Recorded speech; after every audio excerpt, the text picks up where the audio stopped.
The BCN Liberation Triangle. Black Christian nationalism seeks to change society in order to accomplish the liberation of black people, and realizes that we as a people are engaged in a struggle for power and for our survival. We utilize the BCN Liberation Triangle as a godly symbol to Kasanyawatu and bring black people together to create oneness and unity amongst our people, to build a nation within a nation, where we control our own institutions that governs our lives. The Liberation Triangle is a symbol of Kodi, where we voluntarily tax ourselves to fund the black nation, and is the financial basis of building a nation. The Liberation Triangle is also a symbol of Kazi, which is communal work and responsibility, where we collectively work together on a common program that's designed to liberate the African diaspora from the oppression, exploitation, and brutality of our colonial oppressors. Through Kasanyawatu, Kodi, and Kazi, we will once again build the kingdom of heaven on earth for our people throughout the African diaspora. As black Christian nationalists all over the world, we pledge to let the power of the Liberation Triangle work its wonders in us, to take the power of the Liberation Triangle to African people across the world. May God and the black nation be our witness that we exist to take black Christian nationalism to black people everywhere.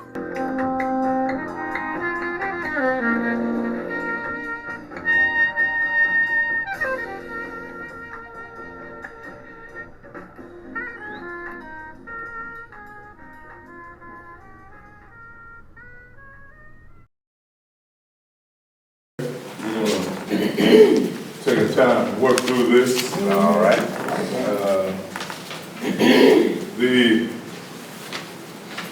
I guess I have almost started every Bible class I studied with the notion that the Bible is the history of the black nation Israel and God's relationship with the black Messiah Jesus, and without a proper BCN interpretation, the Bible has been used to enslave a powerless black people across the world. Amen. And so if we're not studying it and looking at it realistically, then it tends to become, our worst enemy.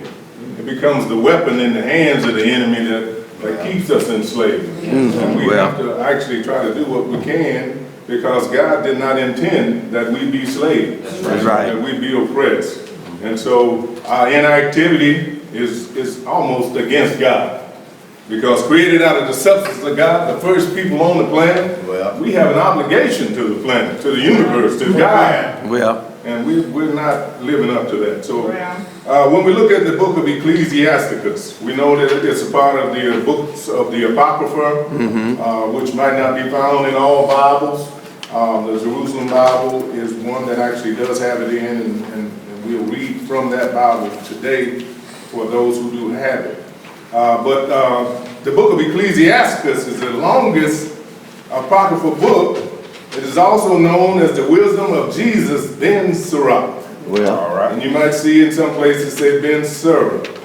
But it is a loosely arranged collection of sayings, instructions, and advice to the black nation Israel, which focuses on values, which preserves true honor, that's attained through covenant loyalty, and rejects the shame of identifying with the Hellenistic culture. The book addresses both divine and practical wisdom, defining the way to honor and shame.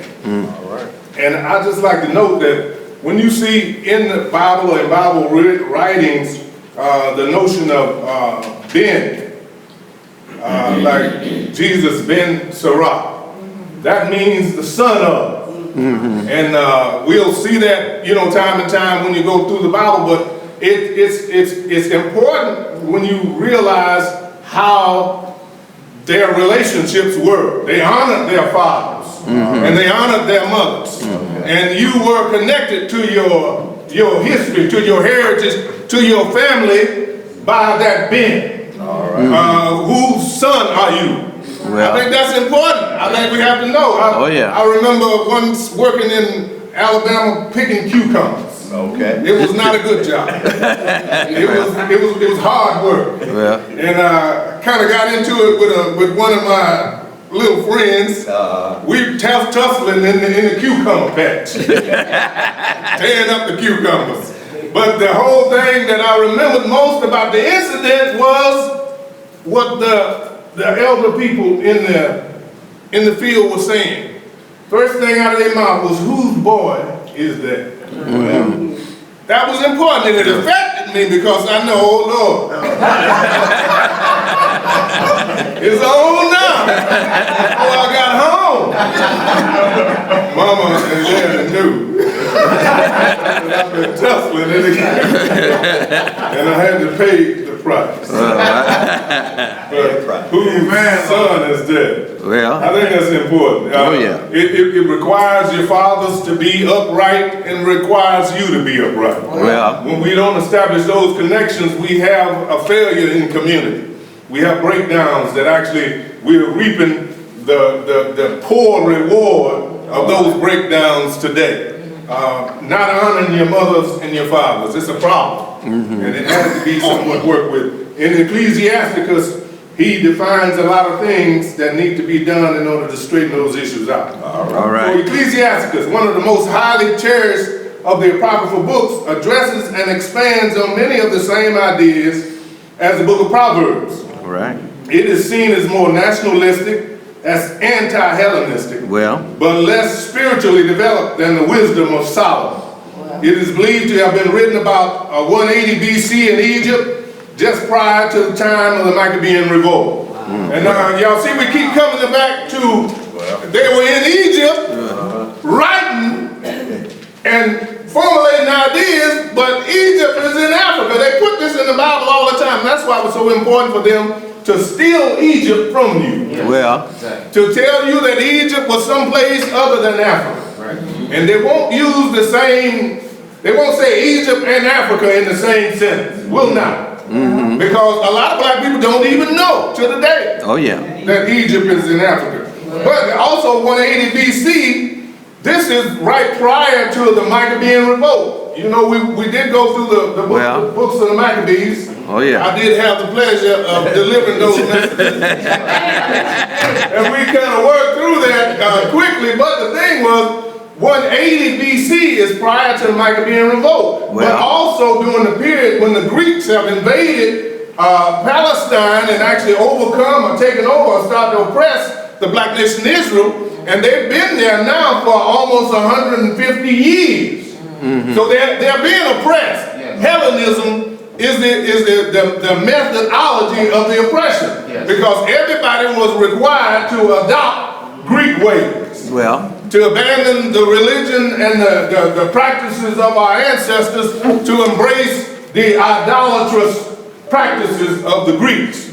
And so this book is written to address those issues, and actually you could say that it was written timely because a little later on, you find the Maccabean revolt coming after this. So you could say that Jesus ben Sirach could take a little credit for some of the Maccabean resistance. Oh yeah. Jesus ben Sirach was a black Jewish nationalist who believed the Mosaic lifestyle, religion, and culture was superior to the pop culture of Hellenism, to which the weak were being swayed. We kind of believed in nationalism. Oh yeah. And those who abandoned their religion and their traditions to embrace the Greek, the oppressor, were considered weak. All right. And we might need to try to revive that notion. It reminds them that their strength lay in maintaining the true faith of their people, their fathers. Not in the superficial excitement of a culture that would lead to the downfall of the nation. Come on now. And then this is a quote from the critical introduction to the Apocrypha. He says that he often lived at a time when more and more Jews were becoming interested in the culture of the Greeks, under whose rule they were living. But that's Ben Sirach, showed not the slightest trace of Greek thought, reflecting mainly traditional Judaism, to which many still clung, and from which there sprang the forces that regained religious freedom in 165 BC. They're speaking about the Maccabean revolt. Well, all right. The book begins with a note from the translator. Now, I think we wanted to read that, so if y'all would turn to Wisdom of Sirach. Jesus, Ben Sirach. Isn't that something?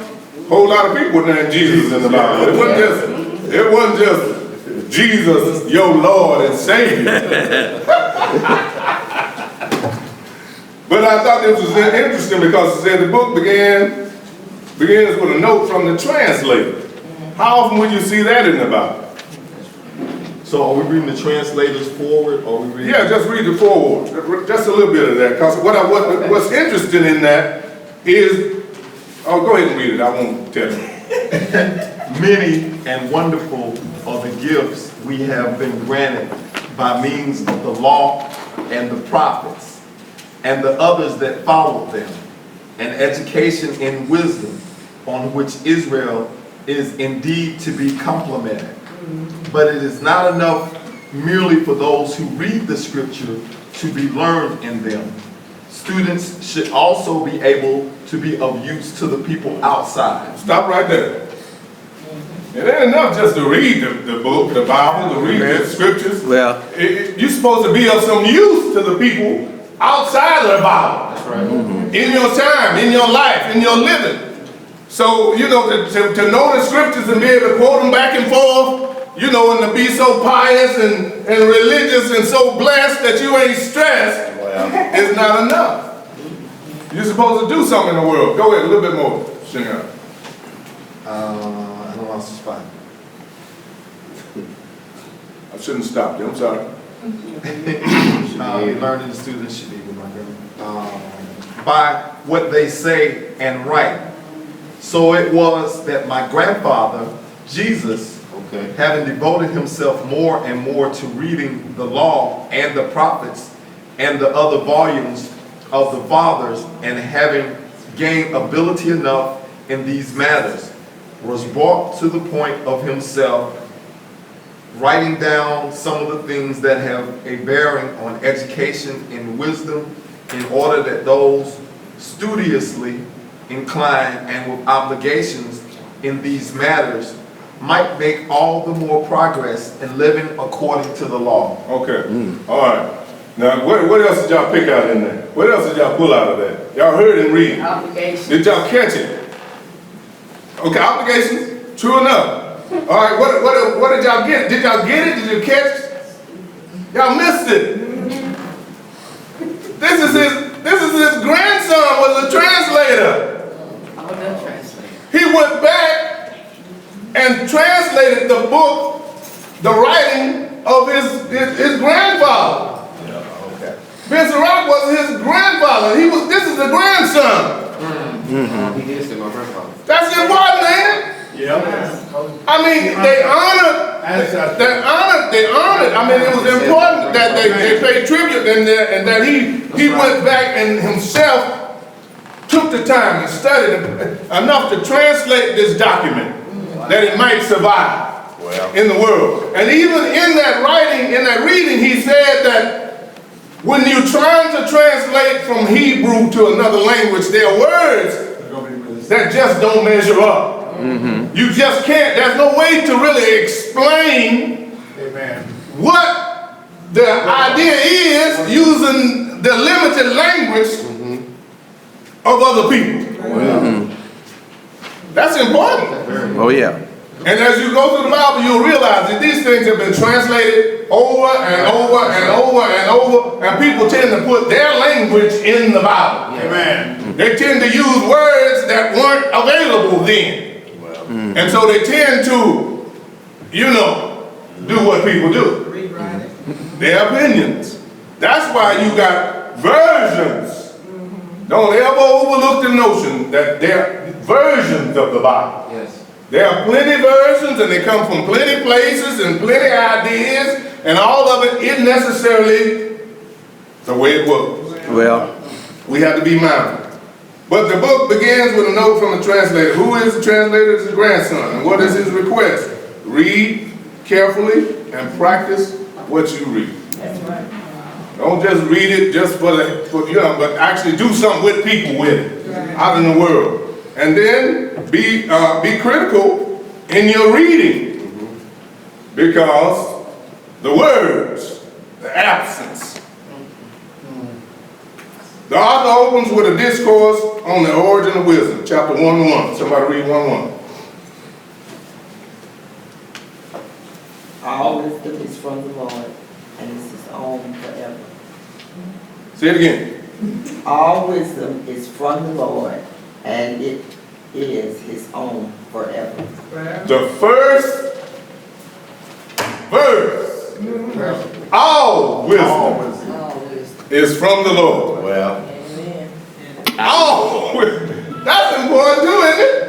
Yeah. I mean, that's where he starts. All wisdom is from the Lord. Now, if you claim that you intelligent, you wise, and you don't believe in God, well, somebody lying. Amen. Somewhere. that's right. But all wisdom is from the Lord. Well, And I think that's essential to a real understanding of the Bible and religion, and actually living a life that's meaningful to God. But we're not connected to God in a lot of times, in a lot of ways. Look at our communities. Look at how things are done. Look how people live when there are no rules and there's no order and there's no connection to God. There's no wisdom. Amen. And so there's decay and disarray, and there's strife and struggle, because nobody's committed to real wisdom in God. And so the world suffers for this ignorance.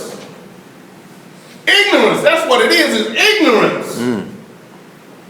Chapter 1, 14. Read that one. The fear of the Lord is the beginning of wisdom. The fear of the Lord goes in that blank, is the beginning of wisdom. Amen. Now that's 50 chapters in the book of Ecclesiasticus. 50 chapters. And look how many times it mentions the fear of the Lord. Somebody read 1:12. It talks about the fear of the Lord does something for you. I mean, it's good for you. I mean, there's rewards in it. 1:12. Y'all don't have to read. Come on now. The fear of the Lord will gladden the heart, giving happiness and joy and long life. All right. well, Well, gladden the heart. What does that mean to you? Giving happiness and joy and long life. The fear of the Lord. You gotta, I mean, if you don't believe in God, honor God, reverence God, a certain quality of your life is missing. Now you can do this worldly thing. Well, You can be out there roaming around. You can be a star. You can be the queen of hip hop. You can be the king of pop. You can be the lord of the damn. Whatever you want to be. But without God, well, that's all you are. well, And you're not quite as bright as you could be. You're yeah. not quite as good as you could be. Amen. And life is short. Life doesn't quite add up to what it could be. When they're talking about Amen. 80 and 80 and 90 and 800 years old, and we hitting the dirt at 50 my Lord. because we want fame. We want to be recognized by the powers that be. We want Oscars and Emmys and all the things that the Greeks give out. that's right. We want to wrestle buck naked in the gyms of the Greeks. I mean, that's what people doing nowadays, right? They walking around buck naked with Gucci on their butt, right? They might as well tattoo it on the skin because ain't nothing covered. Well. Everybody walking around, they buck naked all over the world. They're wrestling in the gyms of the Greeks. Well, Babylon. well,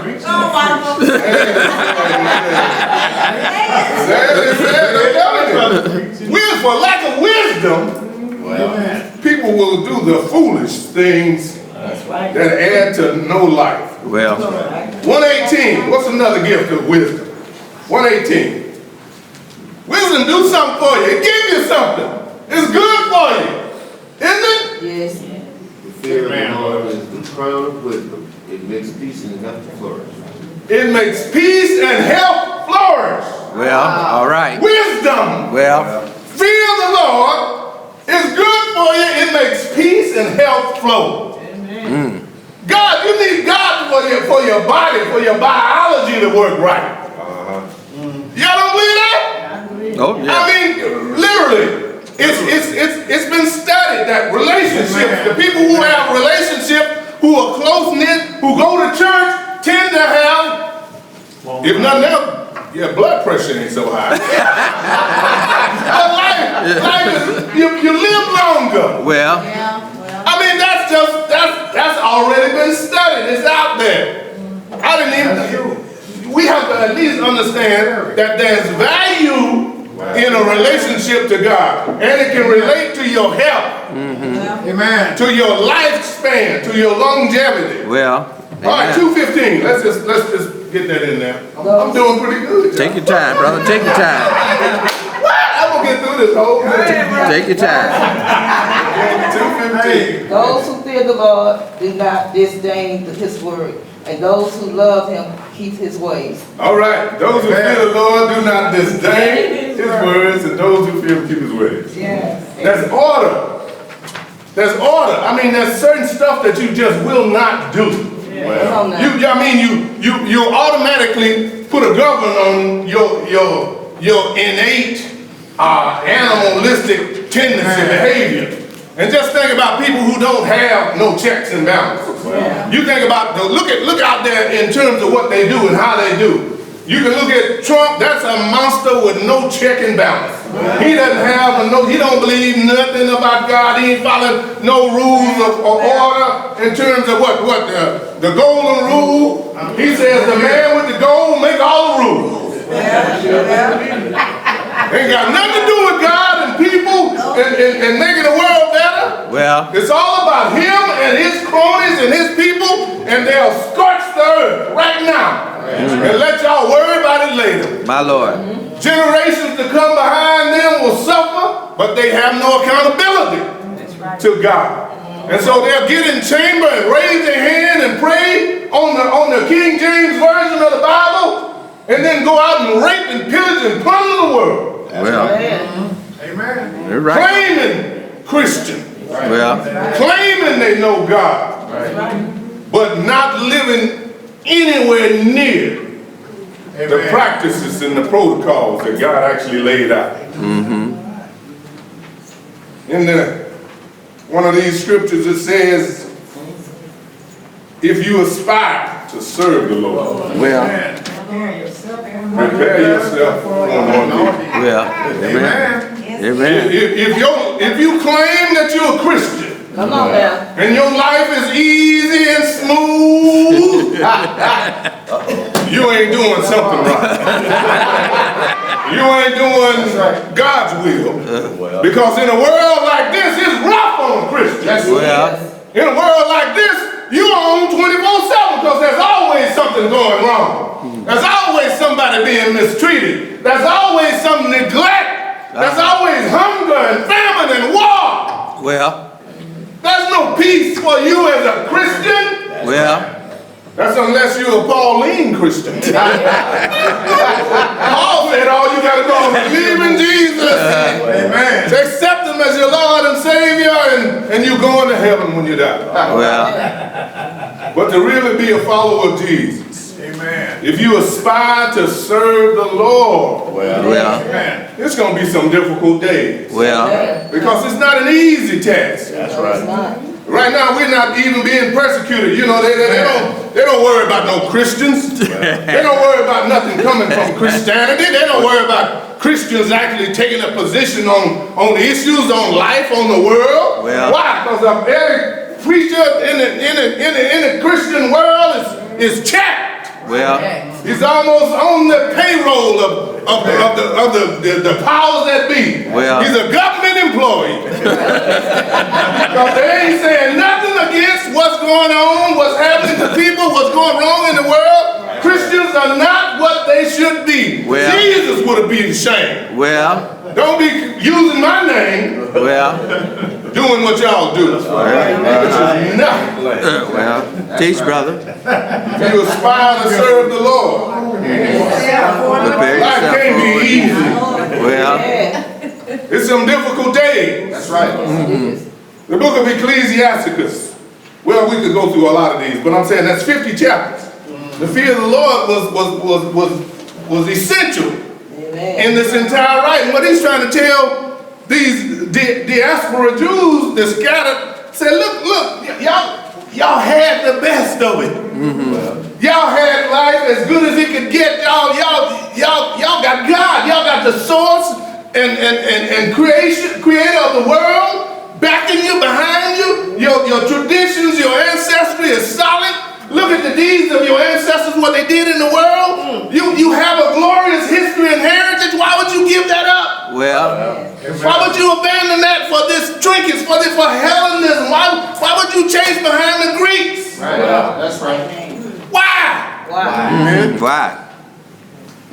Fear the Lord. Love God. It's in there throughout the book. That brings health to the bones, to the soul. Amen. All right, give me 6:16 and then we'll skip over the rest of them. Y'all can read them later on. Friend is the elixir of life, and those who fear the Lord will find one. Well, The elixir of life. well, That sounds good. You gotta drink up a little God. You gotta get some Lord in you. Take you a sip of God in the morning when you wake up. Thank you, God. well, And then roll through your day. Full of energy and life. The elixir of life. Pretty good. All right. But the book of Ecclesiasticus delivers wise sayings that could help guide to the building of a unified people. He look at that. I put some of you who got here on time. That's my fault. I didn't make enough copies. But we put a handout in there so for all of you who don't have necessarily the Jerusalem Bible, you have a look at what the book covers. And they literally go through a litany. I mean, Sirach was trying to help some people. oh yeah. He was trying to help the nation. He was trying to give them wisdom and rules for a better life. I mean, he tried to cover everything, Well. every issue, things you don't even think about today. He tried to cover in this. Look at it. I guess I should look at it too. I think that's toward the end there. Look at what he's trying to deal with. He dealt with true worship of God, property and servants, trusting the Lord, the proper attitude toward riches, table etiquette. Table etiquette. You know, there's God in table etiquette. A lot of times we sit down to the table and just go to slopping, eating it up, don't even thank God for what we get. Table etiquette. But I'm telling you, he tried to cover everything. He tried to tell them what they're missing, what they're losing by actually following after the Greeks. Old nasty Greeks who don't wash but once a week. Y'all don't know that. Well, see here, them old Greeks. Whoa, that's all. Stubbornness and lack of humility. Chapter 3, 17 through 29. Read that one. Stubbornness and lack of humility. Chapter 3, 17 through 29.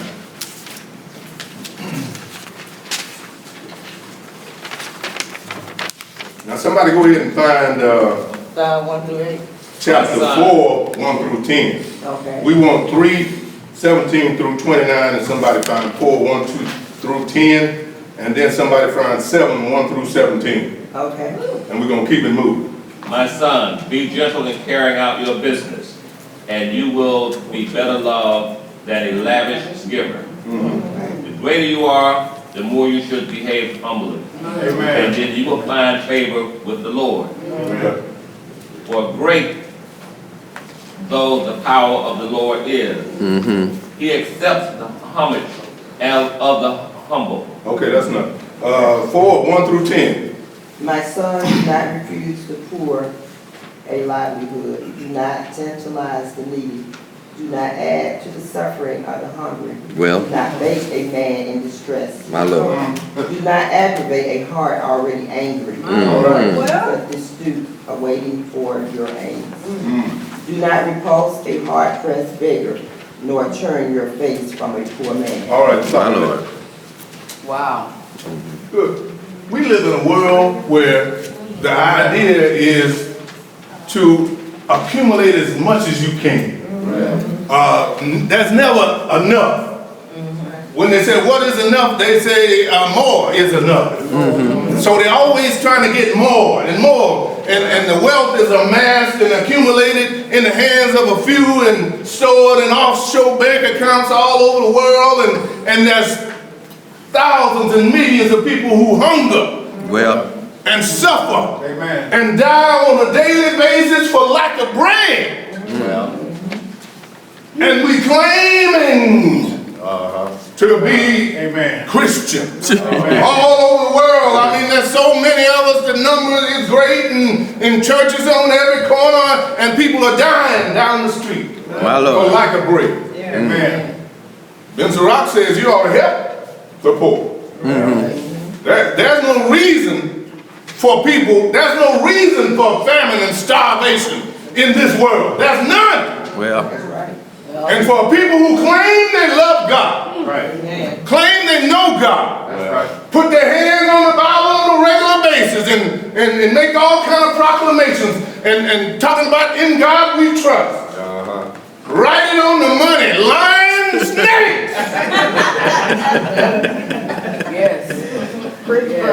all right. People dying Well, come on. for lack of these good things. Bread. 7:1-17. Do no evil, and evil will not befall you. Well, all right. Watch out. All right. Shun wrong, and it will avoid you. Son, do not sow in the furrows of wrongdoing. Okay, that's enough. That's enough. Well, Just hey, look. I mean, you got choices. That's the gift of your humanity. That's right. You can choose right or wrong. Amen. And then you can, for a while, blame your parents because they didn't teach you no better, right? That's what the generations are doing now, right? My mama, my daddy, they didn't do this, they didn't help me. They don't, my mama, my daddy wasn't here. they didn't buy me this, they didn't buy me that. Grown, rusty, 21-year-old, 30-year-old, 40-year-old, blaming mama and daddy. Man, come on now. Well, When you old enough to decide what you want to wear skinny jeans, when you old enough to decide that you want your belly button out, you got to stop blaming mom and daddy then. well, Because I don't think mom and daddy want you wearing your belly out, your butt out, your pants down. If they do, they got a problem, but sooner or later you got to accept responsibility. oh yeah. Do know wrong.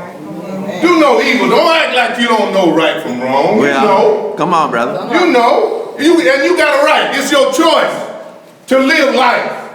But when you start to hurting other people, affecting other people's choice, then you've done wrong. When you start to invade the space of other people, you've done wrong. Well, Amen. Do no wrong in the word. Did I say chapter 10?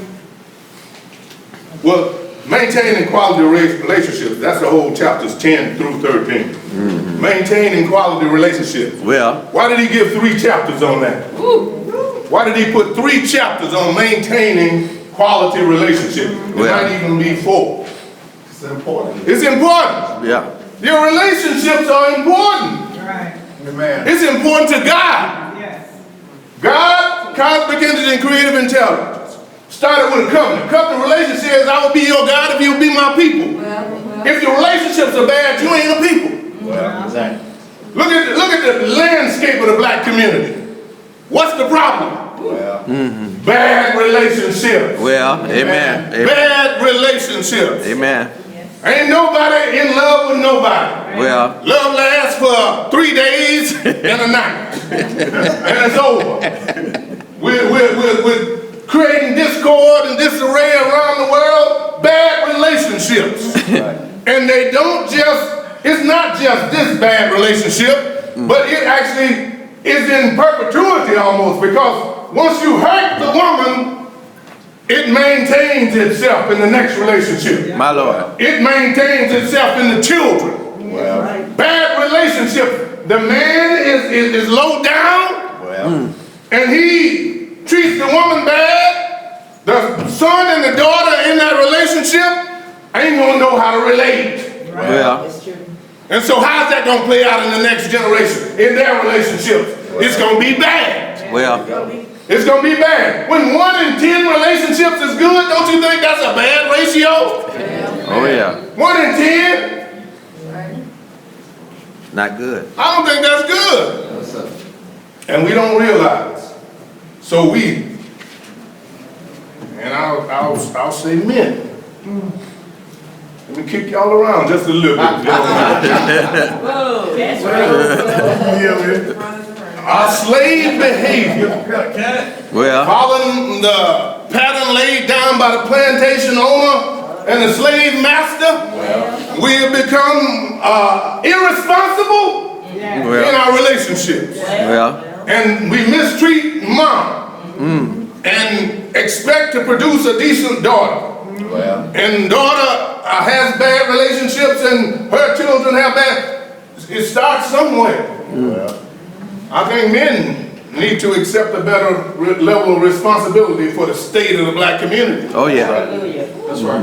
well, No doubt. Say the children are, they crazy.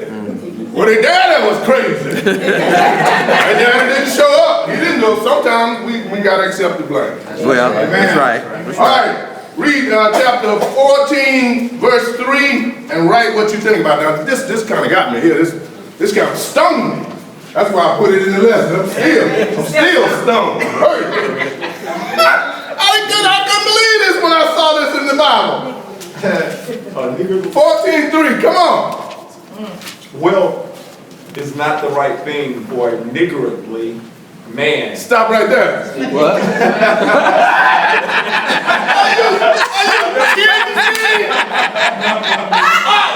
This book was written in 180 BC. How did that get in there? Where did that word come from? In 180 BC, were they talking like that? That means Y'all not appalled? What's the message? What are they trying to say? What are they trying to do? What are they trying to say? What are they doing? What's it mean to you?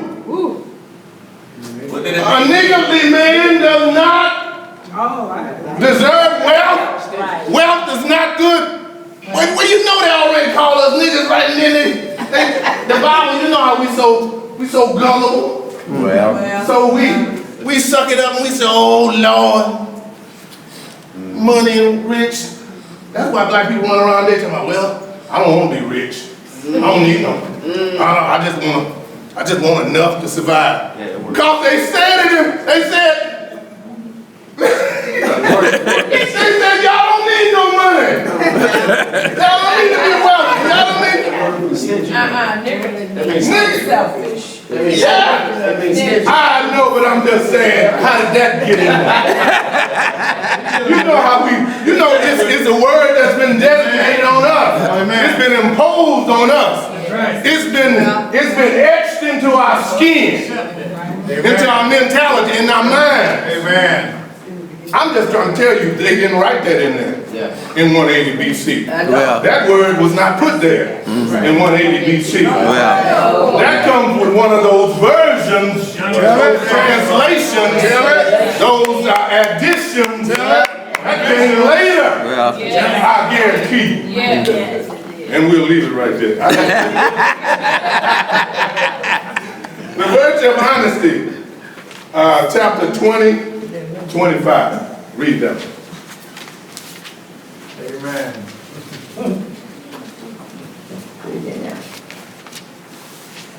A thief is preferable to an inveterate liar, but both are heading for ruin. A thief is preferred to a liar. But both are going to bust hell wide open. Both are going to bump their heads. It's going to be bad, but a thief is better than a liar. my Lord. What? Ben Sirach is getting in there, ain't He's trying to help people though. He's trying to get you to understand what makes for decent relationships. That's right. What makes for community.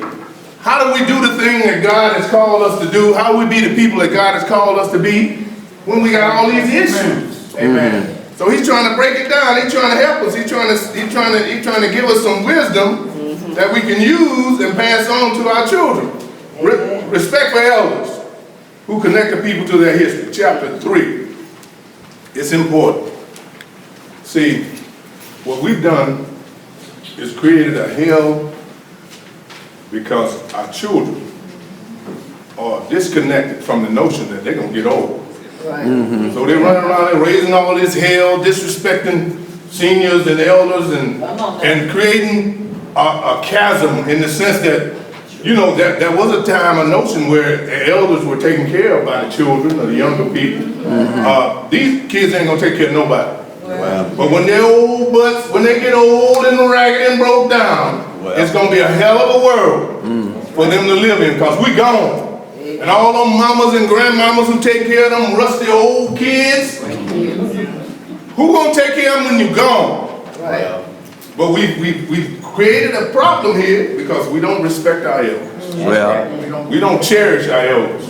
We don't cherish the wisdom in them. well, And when we fail to do that, as young people, as youth, when you don't teach, that was a time when that was a rule, that was the talk, that was the conversation, right? Respect your elders. That's right.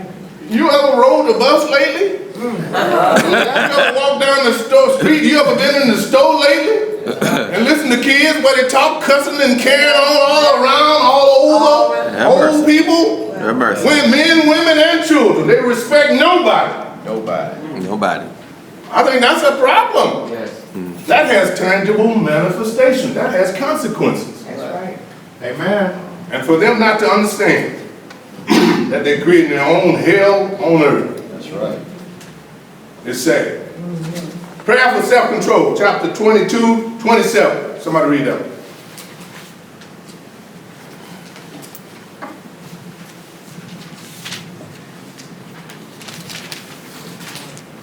Y'all ought to been there already. Somebody look up. Somebody look up chapter 19, 20 for me. Before. You want 27? I want 27, but y'all ain't got the Who will set a guard on my mouth and a 22, seal? 27, and somebody look up 19, 20. Okay, who will set a guard on my mouth and a seal of prudence on my lips to keep me from falling, and my tongue from causing my ruin? Well, Okay. Self-control. So read it again. Keep my tongue from causing my Who will ruin. set a guard on my mouth and a seal of prudence on my lips to keep me from falling, and my tongue from causing my ruin? Be careful what you say, you know. Check yourself, you know what I mean? A lot of times it might be better to just slap your hand over your mouth, you know, don't let it come out. That's right. You know, because the tongue can create issues and problems that you can't get away from. I mean, it can create destruction, it can create prosperity, it can encourage, it can maim and lame. That's right. It'd be better to encourage than to say the wrong thing to too many people. So a lot of times you gotta tender your conversation, even when it's necessary to instruct. You gotta be tender. well, In the way you do. amen. Because you don't want to cut. You know, like they at least give you anesthesia in the hospital before they operate on you, right? when the tongue gets loose, there's no anesthesia. Well, my Lord. Okay, there's some chapters that we want you to look through as we go on. Of course, Arthur's approach and attitude toward women was a little bit disdainful, you know, wasn't all that, you know, but the idea is that in that time, the patriarchal notion, women weren't treated as well as they should have been. Well, And so in this book, I think in the wisdom of Solomon, Proverbs, women might get a better deal. Here, it's not as good as it could be. but it's out of the times. And if you notice later on, Jesus was trying to deal with that in his ministry because of the way he was dealing with women. Well. He was trying to change the way people were functioning, change the culture, change an idea system. And then the attitude toward children. Obviously, he's trying to get children to look at the problem that Hellenism is creating in their culture.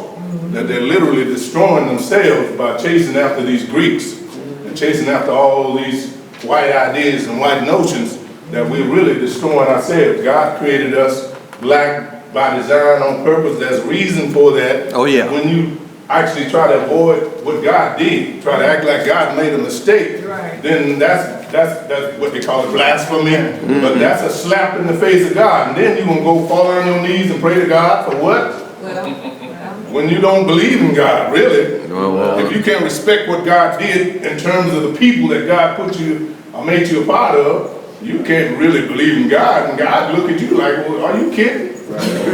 But see, we want to act like God functions like we do. Our children can cuss us out and still get Christmas presents, right? That's what you want to act. You want to treat God like, no matter what I do, God all right.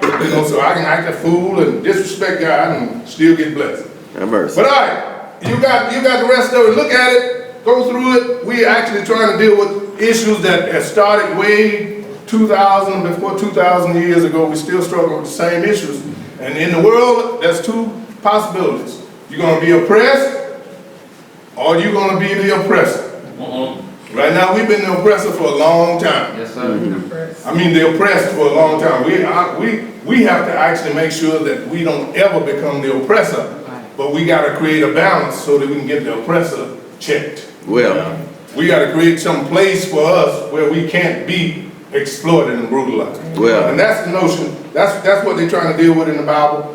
We ask that you read it. If you have the book, if you don't, get it. And I'll leave it right there. God bless you. Thank you.